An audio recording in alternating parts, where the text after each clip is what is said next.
to the Sad Dads Club podcast. Here's everybody's favorite sad dads, Jim and Foo.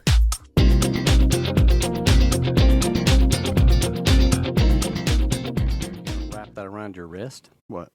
Oh. I saw you do this a number of times. Like, I don't know. Although I'm apprehensive already about shit on my sleeve. That would have like instantaneously caused me to. That would have bugged you? Because it feels like a bug or something, or you just don't like stuff rubbing on your arm? This stuff down it. I have that problem with my legs. Today, for instance, I was sitting there working and then just feel a little tickle on my legs, and I'm like instant, like foot comes up and rubs, or I have to reach down, like if there's a bug, if I think it's a bug or something, off me. Yeah. You know? Fucking, I get an awkward draft, and a leg hair goes, and I'm like, nope, it's mosquitoes. And well, the concern for me is that I don't have any hair left on my legs. oh, so it's going straight to straight to skin. It's tapping the source. Yeah, pretty much. So it's like if I feel a tickle on my leg, it's not a stray hair getting blown by anything. It's like something's got to be touching me. That's my biggest worry. And is it? I don't know. Oh, you never find the It's usually, predator? like I said, it's usually like the hand wipe or like a leg. The foot comes up from the other leg and smacks it, or and maybe I don't feel it again, or then subconsciously, like now I'm like ultra concerned about it, and then I start just feeling things. Yeah, I think that happens a lot. like it was a couple days in the last couple of weeks. One or two or three of us will be sitting watching TV, and everyone's got mosquito bites right around the ankle. Oh, or below the knee, but above the ankle. Like at some point, something is buzzing around the floor. Yeah, or it's from the day before or something. It's like, well, it's been so hot. We've had the air on. Like, do you have buckets of water just randomly around in your house? Fucking maybe you need to empty. Yeah, I wish there was an easy fucking. So it's like, well, how is there mosquitoes getting inside the house? That's the age-old question. And I'm like, God damn it! And the other night, was it a night Venus was barbecuing? I think she's like goes out to barbecue and leaves a screen door open, and I'm like, oh yeah, God damn it! And then last night, I can't have that. I think last night she was like, why do I have mosquito bites? I had something bit the shit out of me. Where were they bitten? I'm like, you stood at the barbecue. Like, so I kind of wonder if you're like, I'll be outside using the griddle or something, and that shit's hot, right? So it's putting off a bunch of heat, and the gas, the propane that you're burning puts off like emissions or whatever. Sure. Does that keep them away? No. It doesn't? It does not. Oh. You would have to be radiating such a heat across your entire body that it would be uncomfortable. I don't know about you, but I'll get bit by mosquitoes sitting at a campfire. Yeah. So, and that is intending to radiate heat on me. But, if you were standing in front of a fucking like tanning bed infrared thing, they probably wouldn't have fucks to give about you. But standing at a barbecue where really it's like waist up heat and everything is flowing out, my wife's ankles are like fucking pudding. I could see like your legs definitely would. Oh yeah. I'm probably not going to get bit by a mosquito on my arms if I'm in the space or standing there, holding the lid down or something, but my ankles for sure. Fair game. I mean, I think you guys must have a lot of. There must be a bunch of standing water. I mean, there's a creek or whatever. But because like at my house, we don't usually have. Every once in a while, a mosquito will get in the house, but we don't have nearly as many mosquitoes as you guys have. I think it's entirely possible this year specifically, the problem area that I think has led to the mosquitoes this year, the the 2 trees here in the neighbor that effectively pushed their roots and killed the lawn here that I have to Bob Ross. Right.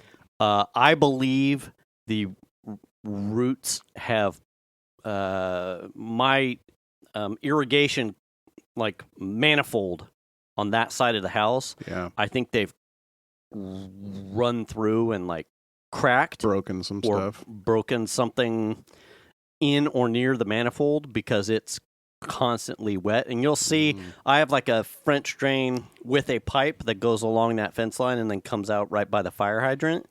It's like constantly weeping. So do you think that because they need standing water really to like for the larvae to like form mosquitoes, so do you think you just have some standing water over there, or do you think I think it's moist enough that really they can do it in like a teaspoon or less of water. So even if it's a small dripping, like moist,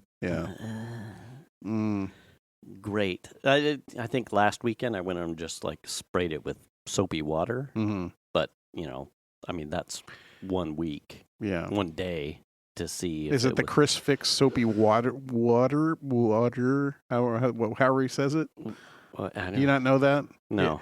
It's like a joke. I think he spells it like WODDER or something. Oh, really? Soapy water. Because he's like Boston or some shit. Oh, well, damn. Soapy water. Water. Yeah, anyway. Water. Well, okay. I mean, I said, we haven't had many problems with mosquitoes this year, especially. I mean, we have in the past, but I've been pretty diligent about making sure like buckets and things like that are on the side of the house are getting knocked over. Oh, yeah. And that kind of thing. But you can't. When you're talking about only needing a teaspoon, that could be anywhere. Like, especially when I've got lots of teaspoons right over there. I don't know what the back neighbors. I think he has a little pond. Like well, that's what I was going to say. Is so there could be something going on the back fence neighbor. Yeah. Both of the neighbors that have pools directly adjacent to me, the pools are clean. Yeah. So it's not like it's a fetid water pool type of scenario that I'm concerned with. Sure. But I mean, Jesus, it could be anywhere. Yeah. Anywhere. Well, horse shit. Yeah, you can't control what your neighbors are doing. Right. Yeah. I know that. Right. Because I got one neighbor that doesn't do a thing. I could put a drone in the air and look for green pools and then start reporting something to like mosquito abatement, but I don't have that many fucks to give. I can just close the screen. Yeah, just close the screen. Yeah. Fucking for sure. You this weekend, Chandler was like, "What do you?" I'm like, "Well, funny that you should ask. What are you doing this weekend? Because I gotta put some shocks in Mom's car." Oh, yeah, yeah. So now you've passed the wedding, so you're and it's kind of funny because the only reason why I knew there was an issue is because one day when she was not here or at home, I went out into the garage and there was a puddle of oil right at the back tire. Oof. And I went, "Oh, what is that shock oil?" Oh, really? Like it lost its load all over the floor. Like you don't see, you don't see that very often. Right. The telltale sign of oil coming out of a shock. So when she got home, I went and looked up there and sure as shit, it was all wet. Oh. And I was like, "Oh, cool."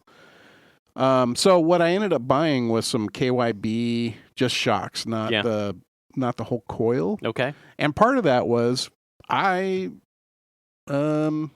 was interested in learning how that works. Okay. So Chandler was interested, so we went over there. Was that Sunday? Mm-hmm. Yeah, we went over there. I went over to his house on Sunday, and I went and picked up some spring compressors. And so the first one is always the struggle bus, right? Yeah. And you got to figure out the trick. Well, I had watched a couple videos. One of the main ones I watched was I don't know if you've heard of 1A Auto. They have a lot of I think so. DIY videos available on their website, and they're like a retailer of parts. And they specifically had one for this car. Oh. And I watched it, and they do a really good job of documenting how to do it. So okay. But there's, they're using a lift, and they got all the tools. Of course. And, we've got like one floor jack that falls down, and then we got one that Chandler picked up from you that weighs like 3,000 pounds on its all own. Metal. Oh, my God, that thing. Chandler said that's an old Harbor Freight jack. Is it? Yeah, that's what he said. I don't know, but I'm like, that thing's from like the 70s. I hadn't put it under load. It seemed to work. Oh, okay, good. It wasn't like the modern pumping kind where it was pretty quick going up, but it did work. Oh, yeah. Like when I levered it a couple times, it went up, but I wasn't testing it under weight. And then I realized, went to twist the handle to release it, and I realized it was this like clockwork cog thing going on. I went, "Ooh, shit! That's like gears and stuff." Yeah. And I went, "Oh well, he's gonna know right away whether or not it's gonna be able to hold pressure." It did. Okay, it had very little control over the dropping of the vehicle. Oh, it was like you're up, and then wow, you're down. Oh, okay. So, it's the rear shocks so that we were replacing. Okay. And getting them out and like figuring out, okay, you gotta it's just, 2 bolts up top that hold it into the body. Okay. And 1 bolt in the bottom. So it's 3 bolts really. Yeah. But there's a little more to it because you gotta undo the lower control arm to give yourself enough room to get the thing out of the spot itself. Right. And then the biggest struggle we had was putting the lower control arm back, bolting it back up to the body. Oh, okay. Because now you've got a spring in there with a shock, and it's pressing it down. Doing it. Yeah. It's pressing it down, and then like figuring out the spot on the lower control arm to put the jack to get it to jack up to the body so you could get a bolt in there and it's all lined up. Right. That was the big struggle. So the first one took us a little while. I think it was a couple hours. Yeah. And then the second one was pretty quick. Once we figured out all the things, it went quick. But even funnier was I told Chandler when I pulled up at his house, I'm like, you got to take this thing for a drive. Oh. You got to take it for a drive. And you got to feel what I'm feeling so that when we finish, we have exactly what we did. Right. And so he's like, sure. So we take it for a drive. And, this section of Pleasant Grove between Foothills and Blue Oaks. Yes. Especially coming this direction from my house. Yeah. I call it lumpy because it is a bouncy motherfucker. Yes. In general. In any car. But when you drive the CRV down that road with the bad shock in it, or probably 2, that motherfucker, I could barely keep it in the lane. Like, I don't know how I don't know how my wife is driving this thing. How was she driving? With no complaints. Like, she didn't say a word. She just figured that's how it was. The road was shit. Oh, wow. Yeah. So she never said a word. Even after I told her, like, you've got a bad shock. Like, it leaked oil all over the garage floor. Yeah. She never said, like, I thought it rode weird or she never said. And in fact, after we did the repair, I made her drive it and we took Melanie. And while we were driving, I noticed it, first of all, immediately just dropping the wheels off of the curb at Chandler's house, like into the gutter, you could tell the difference right away. Okay. And so I get the car home after we repair it, and I'm like, I want you to drive away. I got to take this tool back to AutoZone, not a sponsor. And so I want you to drive it. I can take the tool back, but I would like for you to drive it to AutoZone to see what you think. Right. And we all get in the car. The 3 of us get in the car, and Melanie's like, your car was always a little wild going over speed bumps. I guess because it was really one shock that was the main culprit. Mm-hmm. So one corner of the car was unsettled. So the car sort of like back and forth a bunch and bounced on one side. Yeah. And she has like a little crystal thing that's hanging off of the mirror. And that thing would whip around in circles. And Melly she was like, yeah, that's terrible on like a speed bump. Your CRV will crab walk. Yeah. I mean, I don't understand. She drives that section of Pleasant Grove every day to work, yet she never once complained about the ride. Okay, so she gets in it. She drives. And she's like, oh, I don't know. I mean, and like, I don't understand it. She didn't necessarily. I mean, she's like, yeah, it seems better, Oh, wow. I mean, you're just like, really, man? This is night and day. She's like the frog boiled in the water over time. She just didn't know. Yeah, it feels like a brand new car, basically, in my opinion. Maybe she's just trying to vie for more caddy time. Well, the next day, she drove it to school. Right. And I get a text from her. She goes, oh, wow. Because she didn't drive over that section of Pleasant Grove. Right. Oh, yeah. When we went to AutoZone. But she was like, oh, my gosh, it's so much smoother now. So she really did. Eventually. It took her that a routine lumpy drive. Area of Pleasant Grove for her to really realize how settled the car is now. But, yeah, that was a process. And glad I did it. And doing the spring compressor thing wasn't a big deal. Yeah. I mean, didn't, there were no uncompressed spring unloadings. Yeah. No, yeah, nothing. TikTok videos. No. No one getting brained or losing a thumb in between spring compressions. No.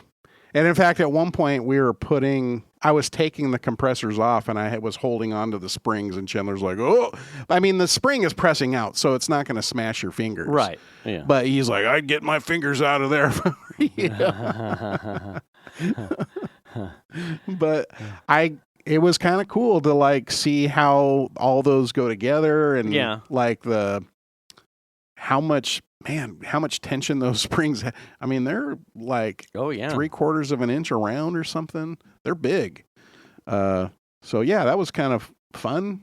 Kind of cool. So does it rake a little bit now? Well, no, I think that was one of the considerations was I was reading people who were buying the full strut assembly, which is the shock with a new spring. Where people were saying that the ride would be jacked up in the back. Mm-hmm. And I was like, well, I don't want that, you know? Right. So if we just use the springs aren't bad, Yeah. If we just use the springs that we already have, then the ride will stay basically the same height. Mm-hmm. So it doesn't, you just have the dampening, right? Yeah. The spring the shock is just controlling the rebound of the wheel so that it's not going bouncy on you. Well, like that. Oh, I sent that to your son a while. It's like a Fusion or a Taurus going down the highway, and it's got Eminem's fucking whatever that where he like speed raps. Okay. Oh, and yes. It's the back left tire that's going. Exactly. Yeah. That is basically no shock. Yeah. The spring is just going crazy. Yeah.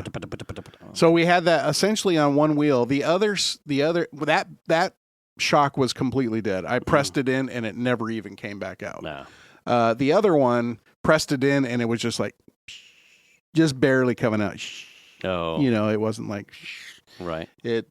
So it was ready for that one also. And now I'm like, I'll probably have to do the fronts at some point. Is that significantly more expensive than the rears, or is it? I don't think so. You don't know. It's probably. I mean, if you just do the shocks, it's probably the same-ish. Yeah.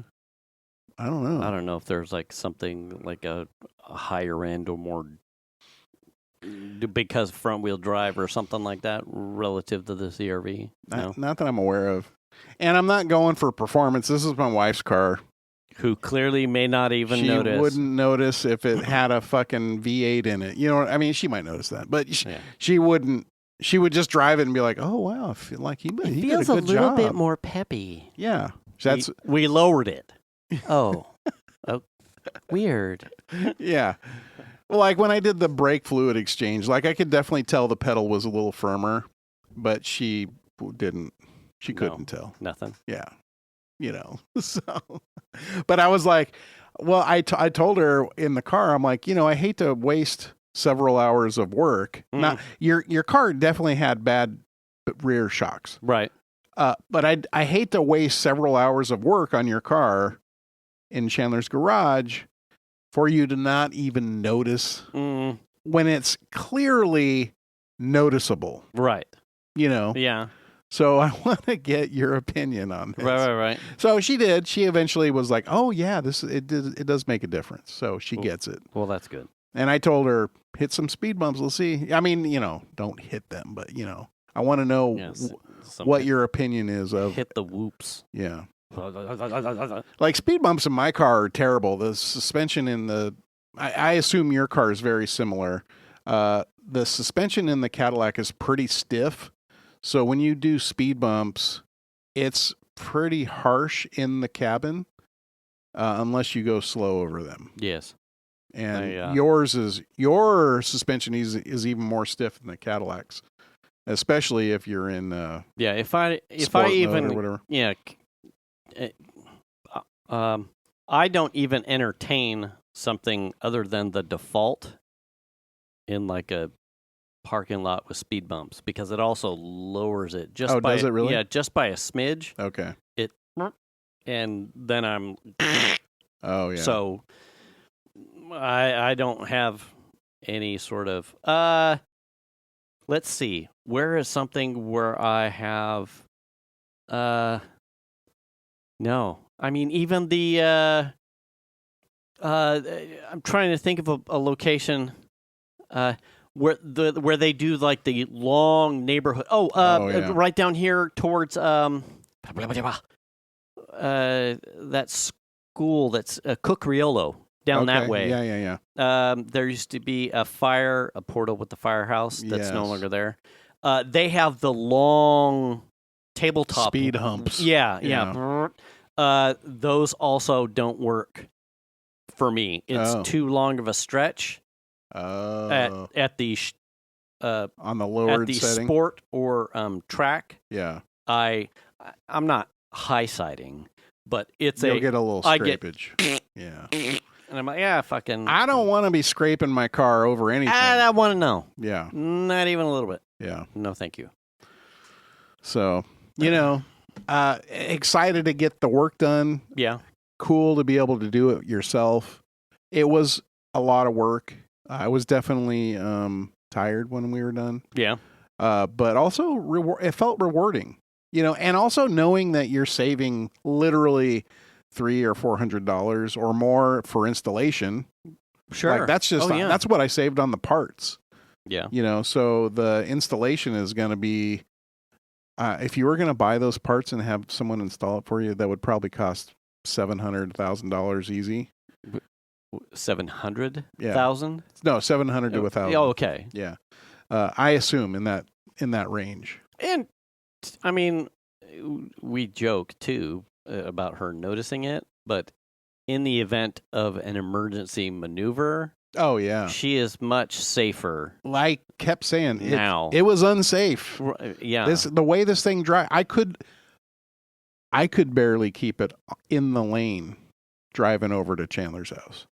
Like it was bouncing all over the damn place. Like if if I can barely keep it in the lane, how is my wife keeping it in the lane? Yeah. So there's, I mean, certainly I tackled something that was unknown to me. That probably in the end game, the real peace of mind here is that she's safer on the road. Right. For something that you hope she never has to encounter. Yeah. But if she had prior to Sunday, that's danger Will Robinson for sure. For sure. The good news is I also got to find out that she probably needs at least rear brakes. Does she? Yeah. I mean, they're not worn to the point to where they immediately need to be done or anything like that. They're not close to being metal to metal or anything, but they're getting down there. Are they? Yeah. They're probably 35-40%, somewhere in that range. So we had the Miata had to be smogged for this year's registration. Venus just typically handles the smog. It's kind of like one of those weird things where she does it. She would do it with the RV. Wouldn't necessarily drive the RV when we would go anywhere, but the smogging of the RV was just, I know where to take. She tackled it. Yeah, she tackled it. So Yukio, Miata needed a smog, so she had made an appointment, and early morning Saturday? I don't remember. Whatever day it was. Had to have been Saturday. She went and took it to get it smogged. Piper has her own keychain that she keeps with her, and we have a spare fob in the cabinet, so Venus takes this fob. I have Destiny swag all over the place. Play it for the length of time that I have. And I also do like when you unlock something on occasion, I'll buy the little merch from the rewards of like in-game. Anyway, the spare key set has one of those like jet tags. Oh yeah. It's a pull for flight. Yeah, it's a Destiny jet tag. Oh, okay. It's like something I got in a loot crate. I'm like, what if I only have so many keys. When we got the Miata, I'm like, well, fucking, this is fine. So I put a Destiny jet tag. So Venus takes the spare keys, goes to get it smogged. She went to Underwater Shark Portal is where there's a smog shop up in there. Yeah. The attendant, male guy, sees the jet tag and says, you play Destiny? Oh, really? And she goes, Yeah, everyone in the house plays. Yeah. And she's like, or he, oh yeah, I haven't played that. I haven't played it in a long time though, Yeah. So she has this moment with a smog attendant, and she's uniquely able to, because she plays. Yeah, she actually does. So it wasn't that she had husband's car and didn't know what this thing was on the jet tag. Clearly, the young man, I think he told Venus he was trying to get his girlfriend to play, or he wished his girlfriend had played. And here she is, middle-aged woman, actually playing, wife, plays, and she's the one holding the keys. It wasn't that I had, right. Anyway, he thought it was. Oh, and then he made comment of when he got in the car.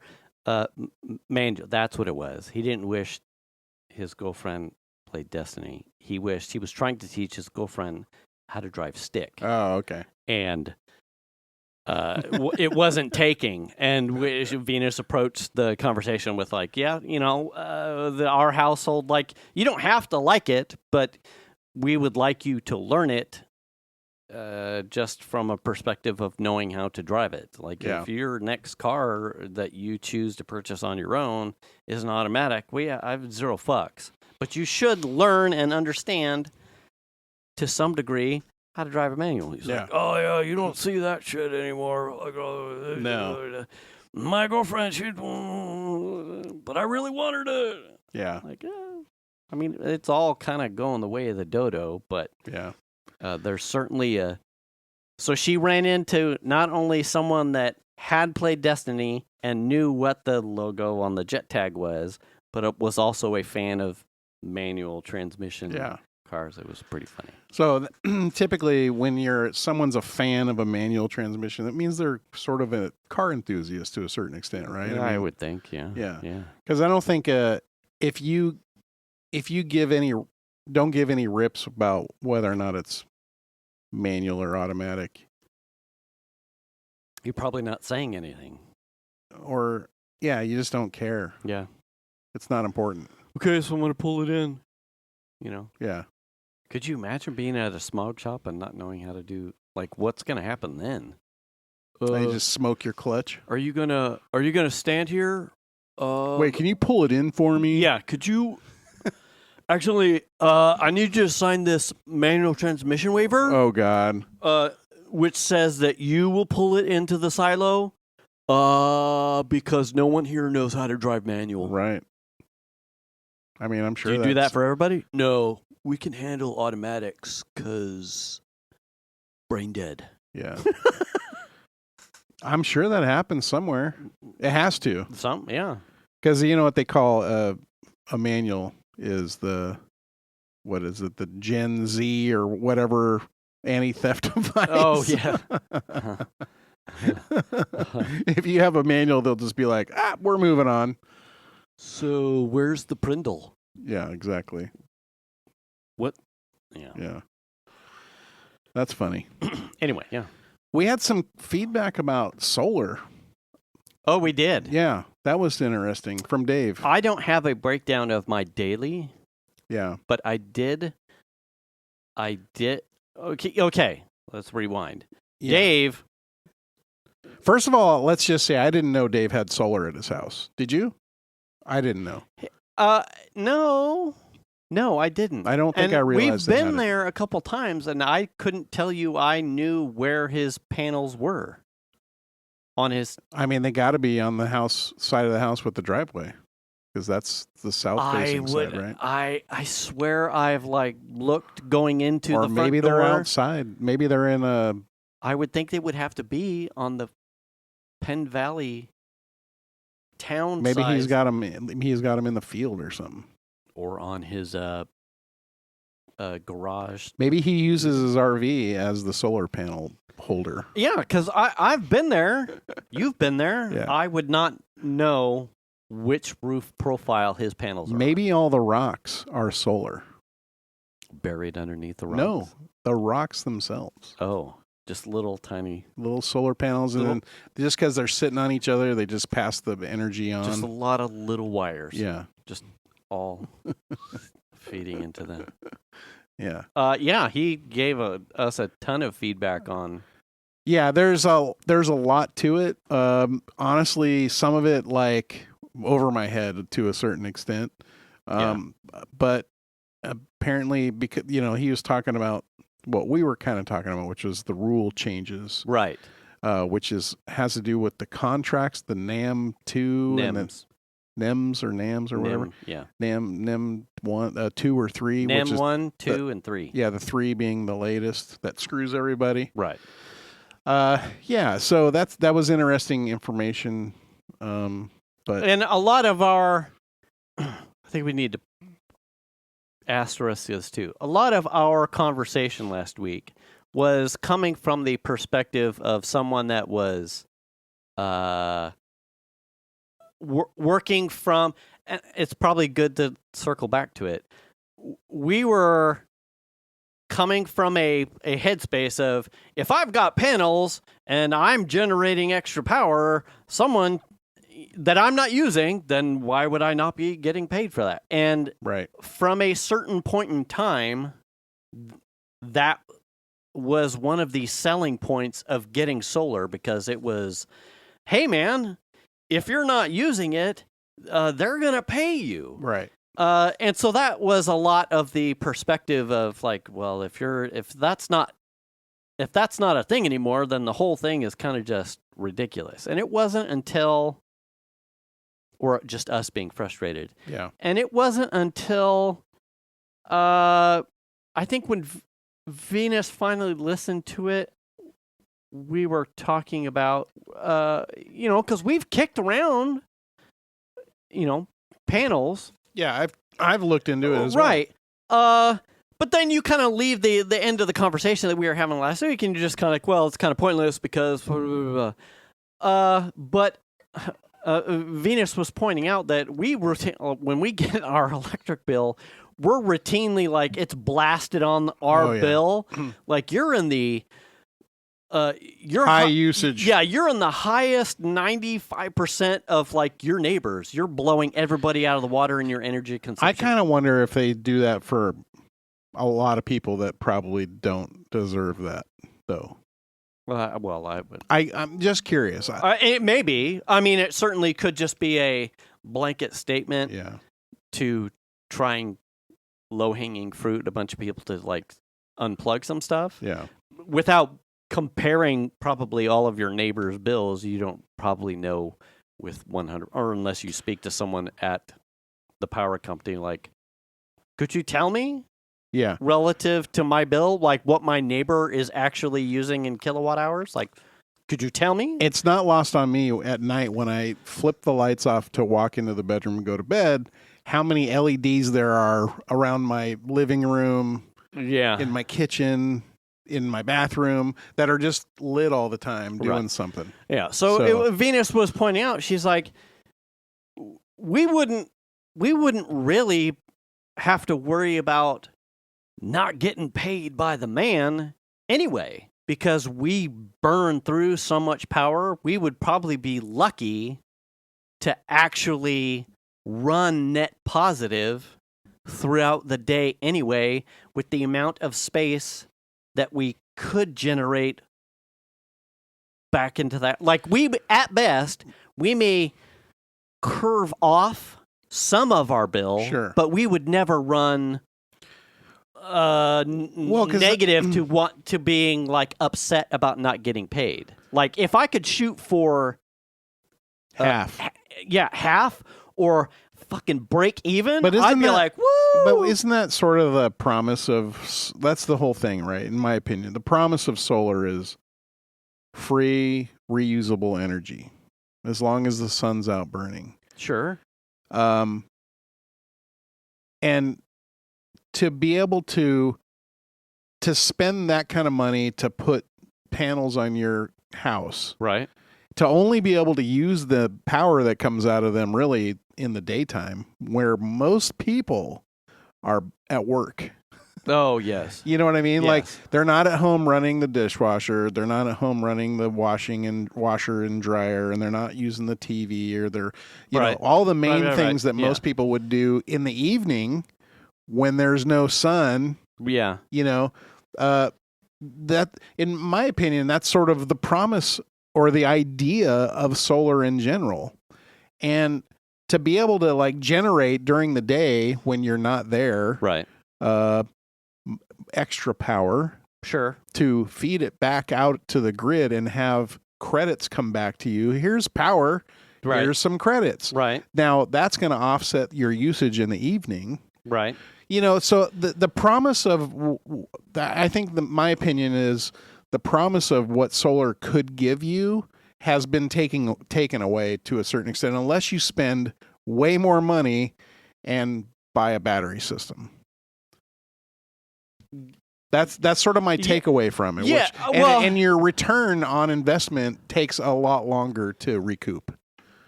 Yes, and I think what Venus and then like the conversation with Dave, like it helped me identify there are a whole bunch of situations that we're talking very much like I'm never in the situation you just described, like I'm not here, and so I would have extra power, and without a battery, you know, that's being wasted because I'm certainly not getting paid for it. That's like one scenario. Then there's a scenario where someone like you is working from home. So you are consuming some energy. Sure. And probably more than someone who's not at home. And you also are engineering specialist with electronic devices that are consuming probably more energy than the average just HR person telecommuter. Well, so we start moving these like needles back and forth of. But it's even more than that, because if you're home, now you've got to climate control your house. Right. So if you're home, now you're running the air for sure.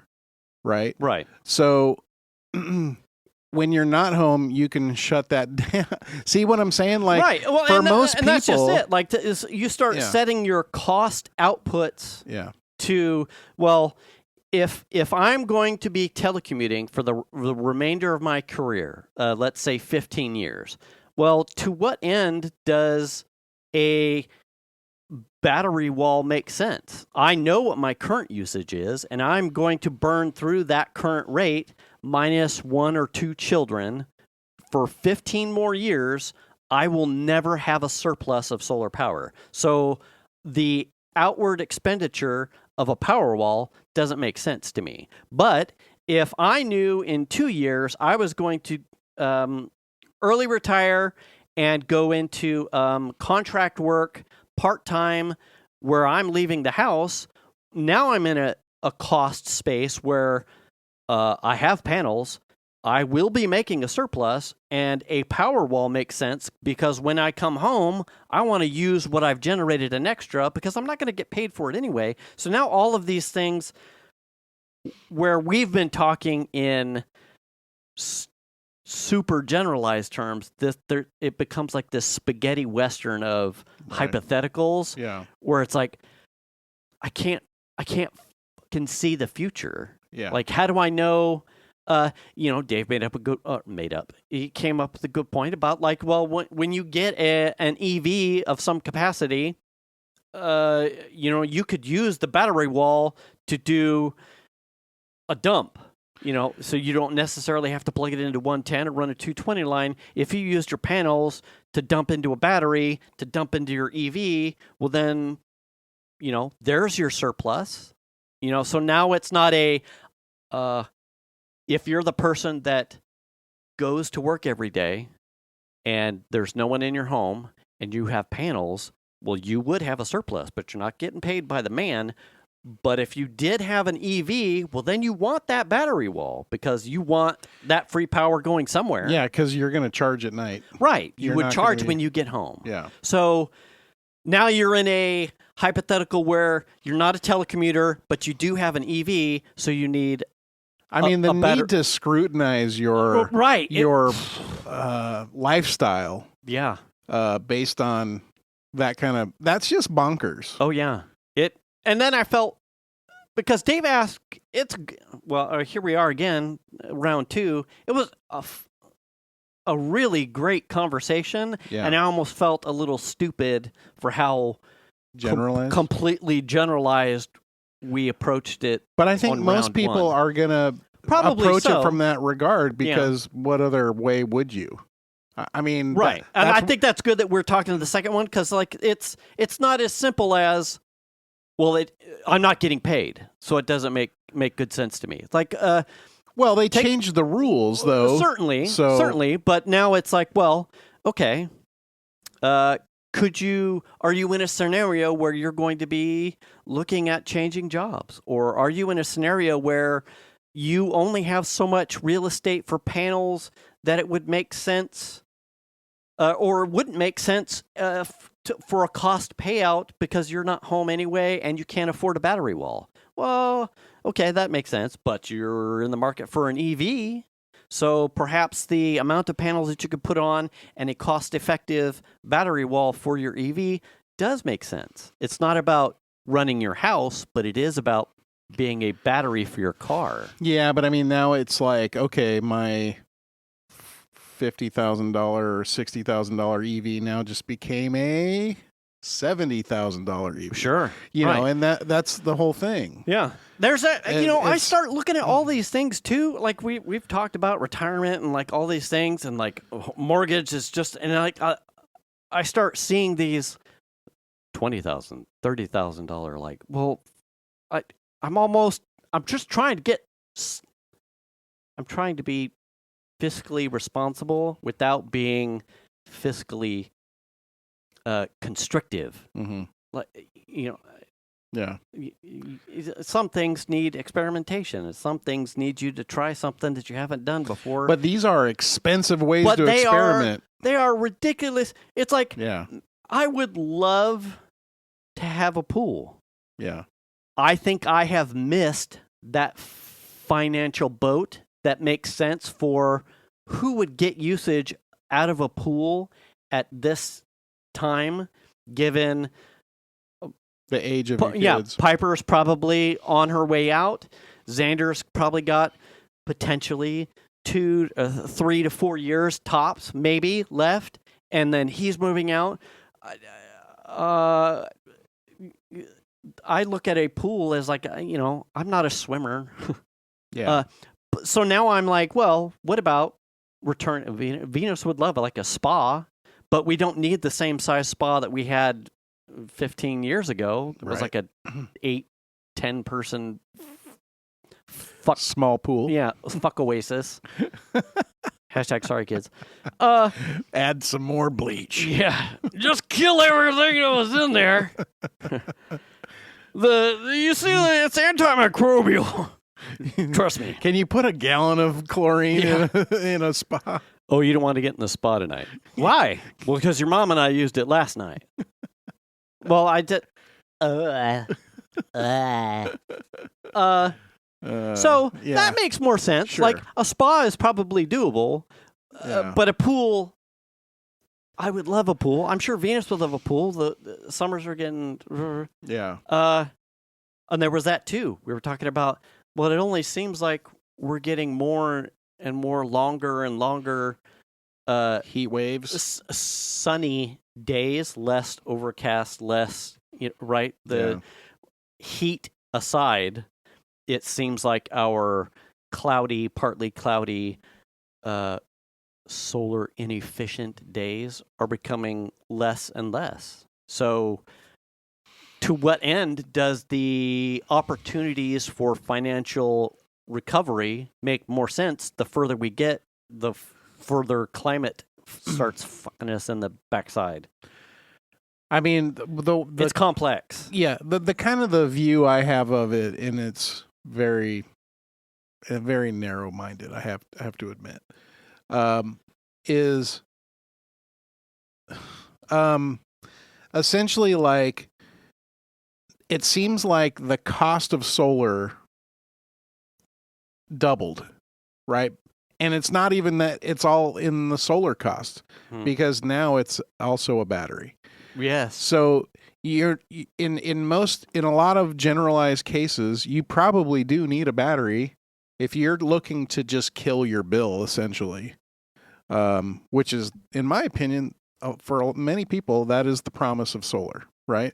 But if you lease, you're also going to have payments for that. Right. Or even if you buy, you're going to have payments for that unless you pay cash. Right. But then that's a lot of money up front to spend. Well, for who's got that? $15,000 to $20,000 on solar plus another $10,000 to $15,000 on a battery wall. Right. And if everyone's pissed off that the Prius is a waste of fucking purchase because those batteries are going to die in 5 years, what are you going to do? That's why I have an engine in my car. Your power wall is the same fucking thing, Yeah, and I don't have an EV or anything, but I wouldn't mind one. It just wouldn't be a Tesla. Did you see the hashtag sorry if you're in the flood regions on the East Coast? Oh yeah. I have a coworker, saltwater, in North Carolina. That's not even saltwater. No, that's in those the flooded parts. He's been out of power for a week. They're in a bad way. In North Carolina. Yeah. I mean, some of those other states. He specifically is in the North Carolina space that's been affected. Like people got stranded. They got bridges that that are linking communities together, and you can't get to and from these spaces. I have another coworker that lives actually in South Carolina, and he was saying that part of the double whammy here is that a lot of the people in North Carolina, particularly the impacted areas, you don't have flood insurance. No, because they don't have floods typically. Right, they don't have floods. Yeah, and then some of them that may have considered it aren't necessarily impacted by the floods. It was the mudslides. So it's like fucking what are you gonna? Yeah, and it's crazy because I don't know how much this what's the new storm called? What's the one that's Milton. hitting right now? Milton or whatever. How much this storm's affecting those folks, but we were looking at it from the perspective of Chandler and Nicole were in Orlando for their honeymoon, and they narrowly missed that first. Helen? Helen, yeah. Yeah. They narrowly missed. They were like right on the edge of that shit. They got a little wind and some rain. Yeah. But this one almost had Orlando dead in its crosshairs as it's coming across. Now, it was just a little south of Orlando, but my understanding, like Disneyland had controlled closures and all kinds of stuff. So they that's crazy. They narrowly missed hurricanes when they were there. That's kind of wild. Where was I going with the North Carolina? Oh, okay. We're talking Tesla EV. Yeah. Tesla. There was it was North Carolina. Yeah. It was a guy who was standing on a bridge with like some news crew that was doing like a, how are you doing checkup, and he was standing next to R1T Rivian, the truck. Okay. Mud all the way up the windows. Oh wow! And it was that the Rivians. I didn't know this was a thing, but the Rivians are waterproof. Oh. And it had the flood had picked his truck up and moved it from the parking lot in which it was parked in the flood. Yeah. And when he came back to get it, it was gone. It was gone. So he found it, walked to it, opened the door, and drove away. And drove away. No shit. And he's, the camera guy is like going around the truck. You can see it was washed in mud. Oh wow. And he's like, just so you know, this isn't for effect. Like, I'm not trying to say, it was in a flood. Yeah. He takes a camera and he goes and puts it over the rails to look in the bed, and the water, it had like silt, like it had been submerged. Right. Yeah. It had submerged up to the truck bed, and there was silt and sediment inside the truck bed. He's like, wow. It got picked up, flooded over, and he's like, and then when I came back to get it, it wasn't where I put it, but I got right in it, and I moved it up to right here. He's like, I cannot be more impressed with the product. Like, it survived a flood, it was in the flood, and then when I needed it, I came over, got in it, and started it and drove away. So what's notable about that is when you see normal gas-powered cars floating around in a soup like that, they're always nose down because the engine's weighting it down. Oh, yeah. And they're floating around and they're getting wrecked and like tumbled over and shit. The Rivian, because the batteries are in the bottom, that center of gravity is low, and it's distributed amongst the whole bottom of the thing. Yeah, so it's gonna from teetering. Yeah, it's gonna keep it from going front to back or side to side. That's kind impressive. of. I had never really thought about that. I didn't know, and I didn't cross check it. So if someone actually knows or owns a Rivian that listens, if you know, I'd like to know if it's actually a thing. He said they're waterproof, and I went, fucking okay. Well, the only negative is he probably doesn't have any power to charge it back. Right. He probably right. He probably got it home and went, "Welp, now I'm waiting for." That's probably why he was parked on the bridge. He's like, "Well, this is all the range I had. I got in and I charged the entire family's iPhones, and now it's dead." Yeah, we powered the house up for 10 minutes, and now we're done. Yeah. That's pretty impressive, though. That's kind of cool. I haven't seen that. Yeah. Okay.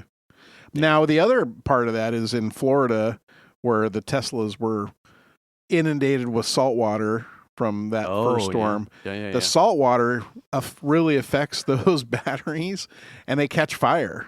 The salt water is really bad. And so there were a couple of videos I saw of multiple different houses where they had Teslas sitting in the garage that were like plugged in and charging. And then the salt water got to them and then burned the fucking house down. Oh, shit. So the car caught fire and then burned the rest of the house. So not only did they get flooded, but then their Tesla caught fire because of the salt water. Wow. And then burned their house down. So. Jesus. Yeah. So that's some fucked up shit. Wow. Yeah. So, I don't know enough about. I mean, electrical and salt water. Well, yeah. Like how many of the. I would think that That's like a NTSB kind of thing where you would need to have sealed battery chambers, but fucking salt water wicks through just about anything. So who the fuck knows? I mean, I guess all it needs is to get into a connector of some kind and wick down a wire or whatever. God damn. You know? I mean, the Cadillac had to have that engine harness replaced because it had corrosion in it. So it just wicks down the They do have that thing with the Teslas.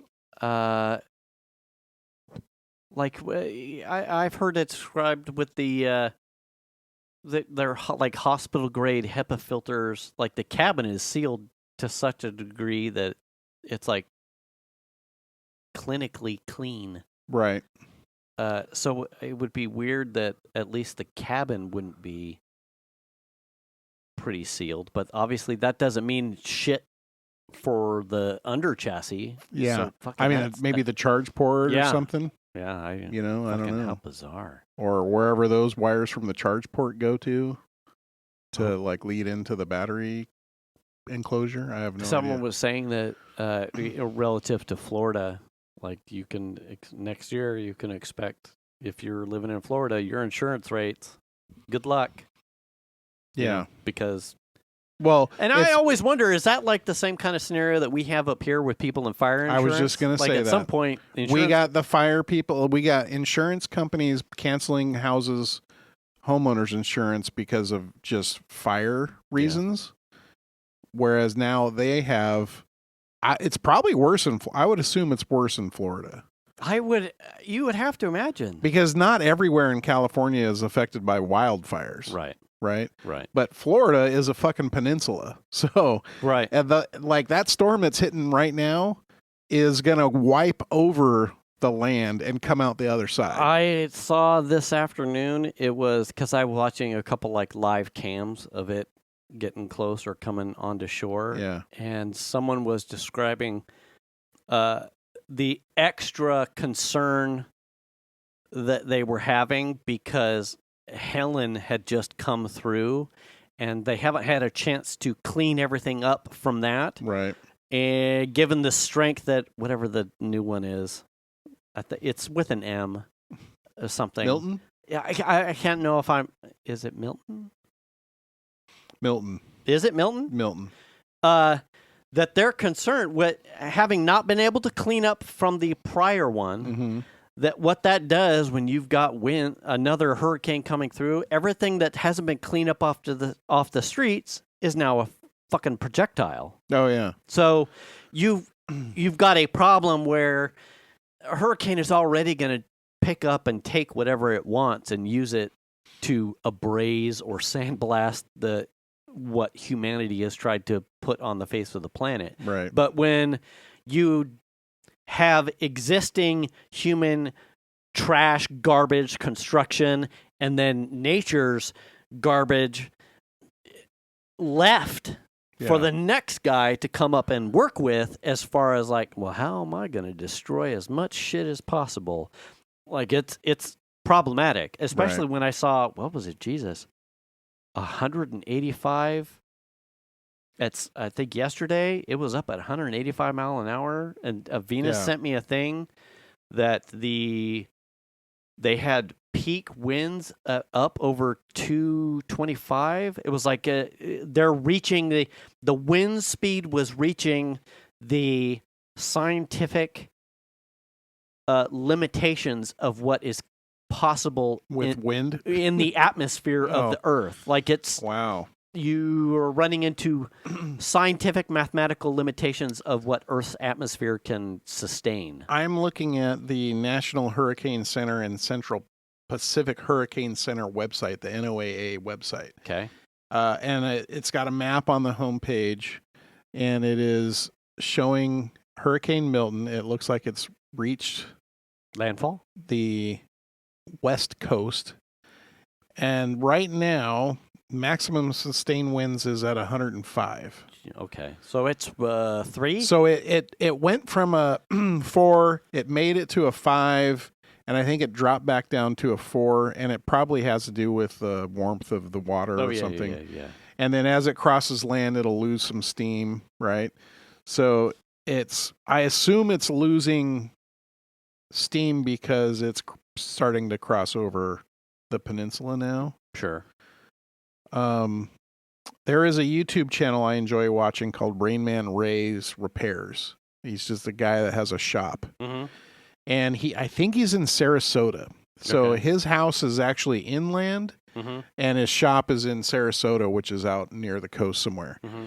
He literally loaded all of his shit into his trailer from his shop and took it home. Oh. Because he was showing videos of himself and his wife putting on corrugated metal over all the windows at his house. Mm-hmm. And like, this is how we're going to situate the trailer with all the stuff in it. It's going to go here and cover the well house and this kind of stuff. Really, really interesting. But his home is inland, fairly far. Mm-hmm.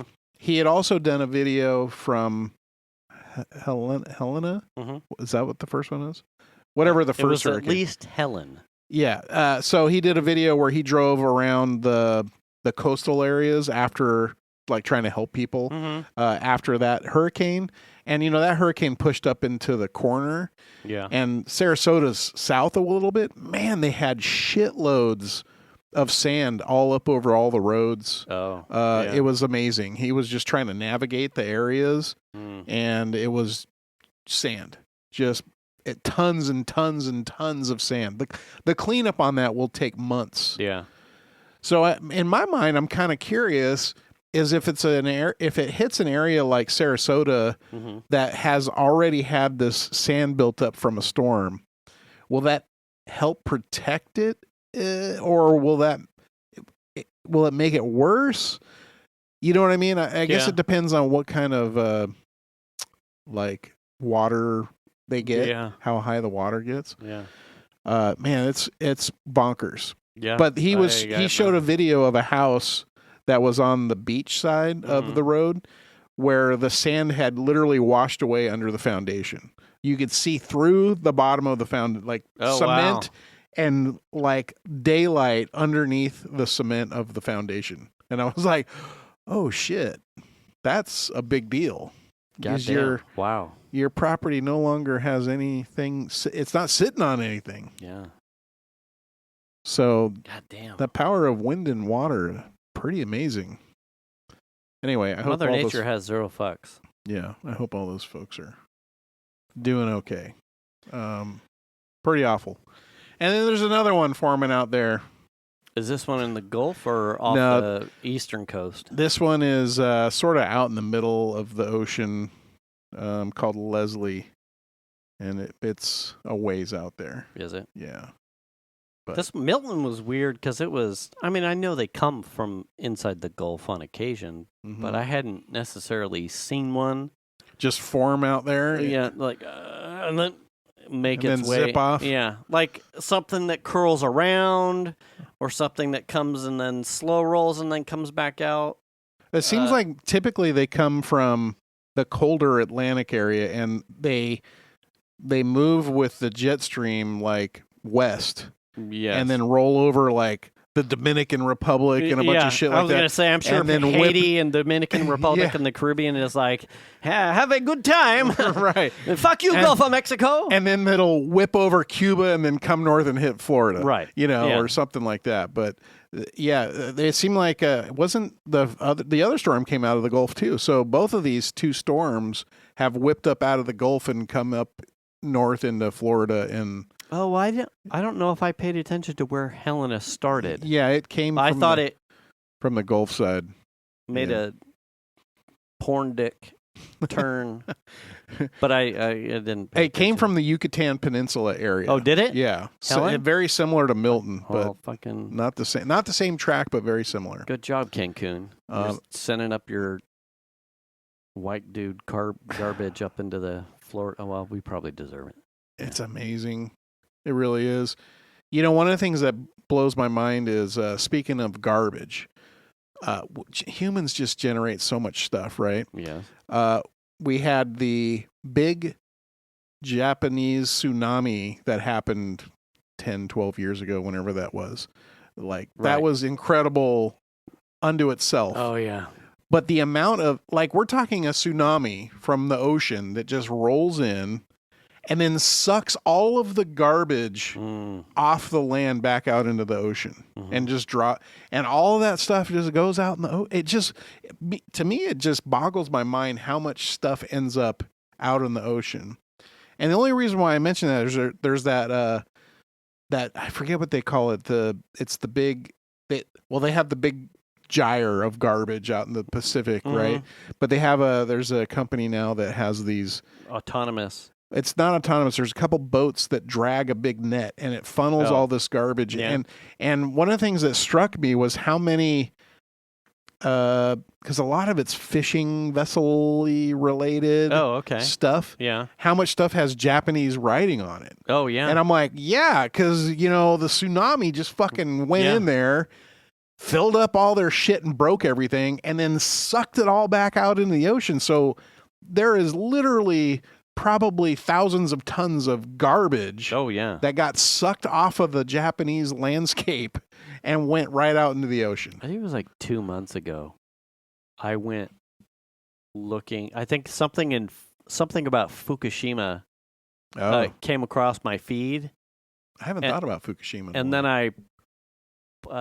it was like where is it now? One of those like check-ins things. What's happening at Fukushima? And I went, fuck that! I remember like that tsunamis, and I spent a good 2 days watching tsunami videos. Watching that tsunami, the absolute carnage of an inescapable.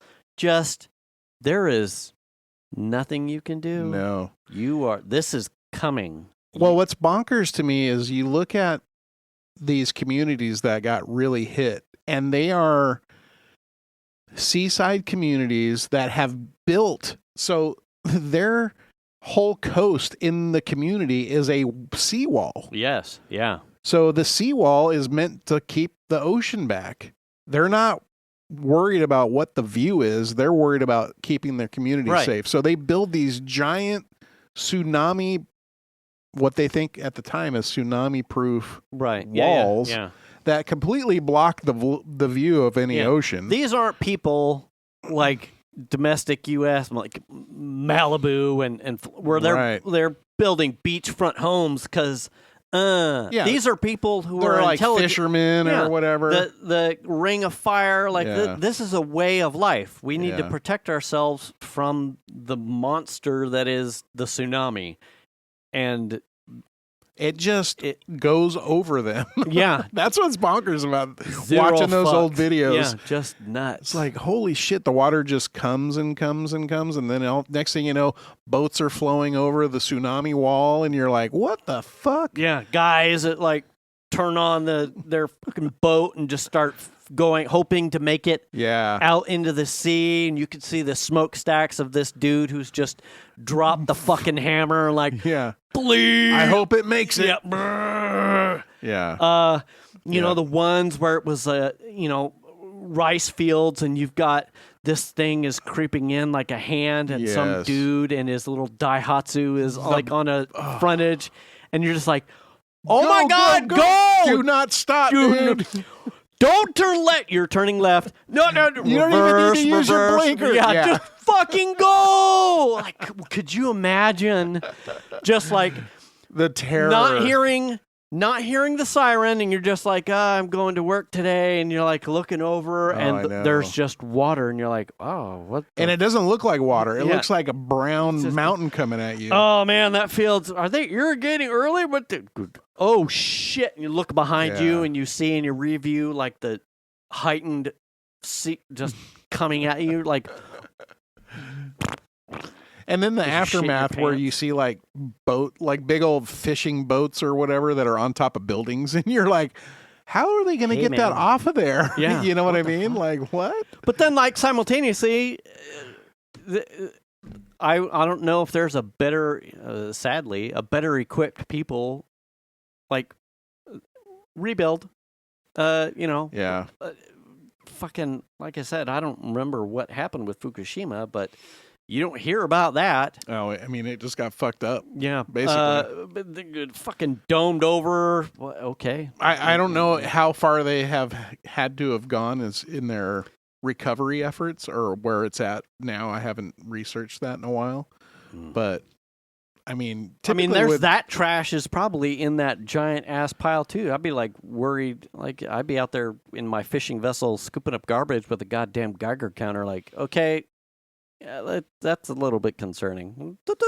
Let's go over here and pick up these ones. Well, I mean, it's like I think it was a thing where like radioactive water was making it right back out in the ocean. Oh yeah, yes, yes. What? You're like, well, hope it. Is it better to have that, or is it better to have like a Chernobyl? Which one's better? I mean, Chernobyl was probably 50 times worse than Fukushima. Atmosphere. Yeah. It's. Do you want all is bad? Do you want it in the atmosphere, or do you want it in the ocean? Do you want three-eyed fish, or you know what I mean? Man, I would almost. I want neither, but I would almost prefer it not in the ocean, because then it would force you to recognize the impact, because you would be instantly visually concerned about clouds and where the fallout is and what the direction is, that it went into the water and probably just diluted itself off the coast of Japan with an unknown distance from Fukushima is completely irradiated that you can't see. Because you can't see. I mean, you wouldn't have seen it from Chernobyl. That shit was floating around all over Europe. Right, but you could do weather patterns and stuff like that. Like, once it's into the water, how long? The currents just whip it around. To what end do you concern yourself with your turd once you flush it down the toilet? We are not very good stewards of our world. Humans are terrible. We are absolutely terrible. Humans are terrible. Sad dad right now. Honestly. Welcome to Sad Dad's Go Podcast. Episode 313. Damn. I mean, the whole nuclear threat, ever since I was a little kid, I feel like has been a thing. And I remember thinking like, man, even in like high school, like having a job. Mm-hmm. And we're at the height of the Cold War in the mid-late 80s, right? Yeah. And driving to work in the evening, or early evening, going to my shift at the spaghetti factory or whatever, and thinking to myself, like on a couple of occasions, I remember thinking to myself, man, what if I was at work and like the nuclear World War III started? Right. Would I ever see anybody again? Would I survive? Casualties in San Francisco due to what? Yeah. And you're like, what? Yeah. Shit. Would I survive? Would anybody I know survive? Would we all perish? Yeah. I mean, that's to have that as a thing hanging over your head that's kind of crazy. Yeah. That we still have it today, but it's not nearly as Do you pronounced. ever ask your daughter if she has a zombie plan? No, I don't think so. Be curious. Like, pose this question to like Melly and see what. She'll probably laugh at me. Like, in the event of a nuclear launch, yeah. What's your biggest concern, and what would you do? You know what I think is even more relevant of a question is, do you think that nuclear annihilation is, how big of a threat do you think that is? Because in my world, when I was her age, that was like a possibility. Sure. I mean, less when the Soviet Union fell, but then they just had nukes that they didn't have any control over anymore. Right. Which is even scarier.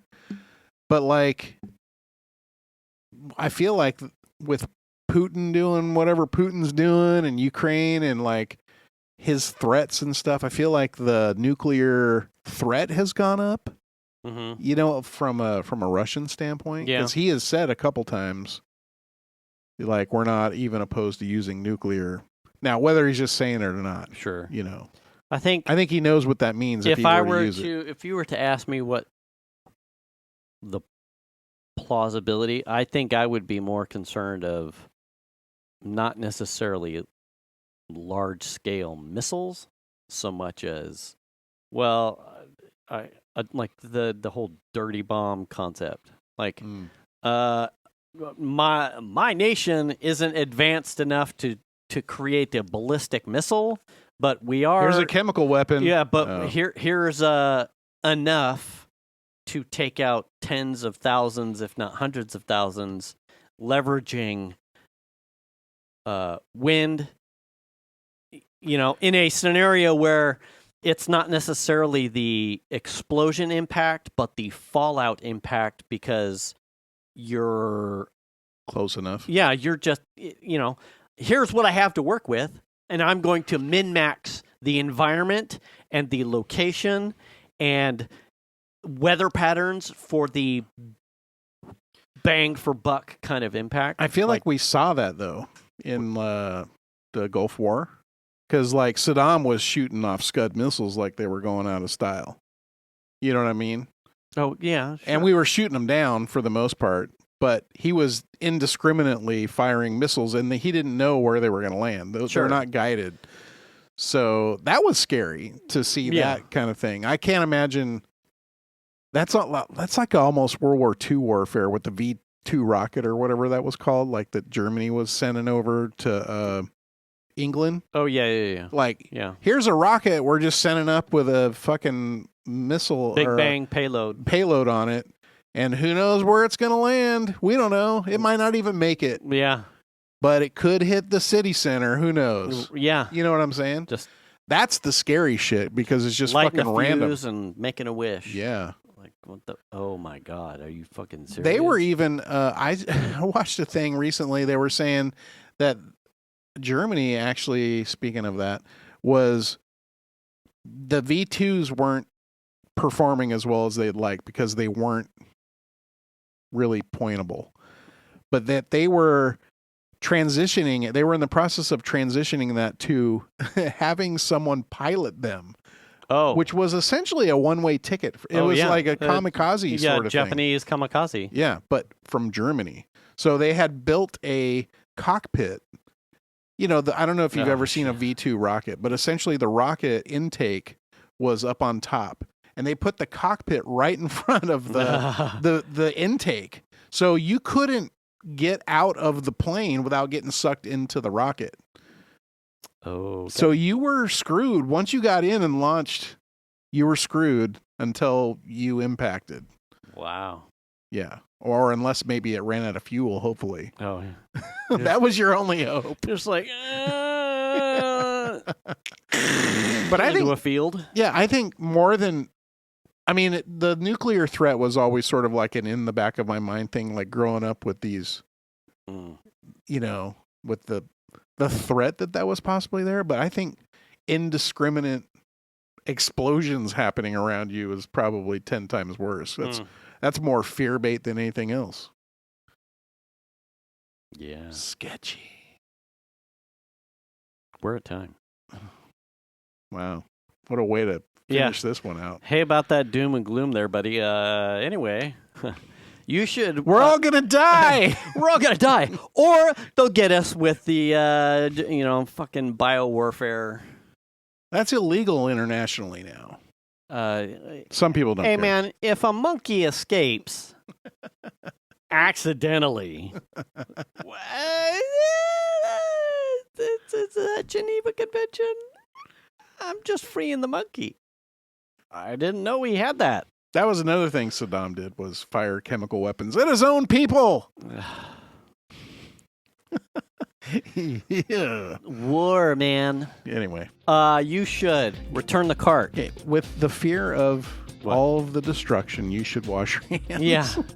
Return the cart. And you should also wash your ass. Wash your hands. So at least you'll have clean hands and clean ass when the fucking dirty bomb hits you. Right. It's prime days today and yesterday, so you'll have clean underwear to unload into. Buy a Geiger counter.